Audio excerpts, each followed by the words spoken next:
This is going to be the coolest iPhone trick that I bet you will see today. In fact, you think I'm whining you. Let me show you. Next. Next. Previous. Previous. Next. So I can practically scroll up or down without touching my phone. So most times if your hands are busy and you still want to be scrolling your social media, right, not just only TikTok, you can as well do this using Facebook, Instagram, or any other application, right?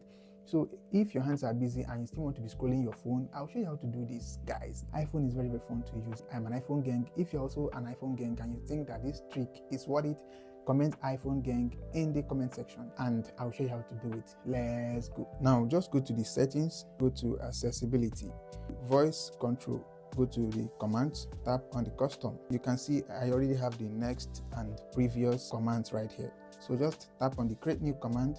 From here you have the field that you want to enter the phrase that you want to be saying. Let's say pause. Now tap on the action, what you want to happen whenever you say pause. Tap on the action. From there, tap on run custom gesture. You can see that. Run custom gesture. And if you want it to go to the next video, you just slide right this. Then tap on save. Then go back.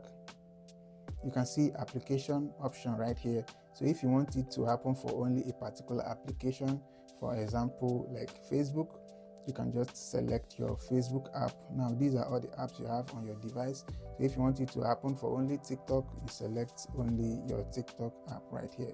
Then go back, tap on the save, and that's it. You have it pause right there. So next thing you need to do is make sure you have the voice control turned on like this. That's all you need to do, guys. So when next you go to TikTok and you say next, next, previous, pause. You can see because I've just set up pause as moving to the next one, so it's just happening like that. Now let's get to the moment of truth. If you think this video is worth your time, let me know in the comment section and just tap the follow button because this might be the last time you see me if you don't do that. I'll see you in the next video. Peace.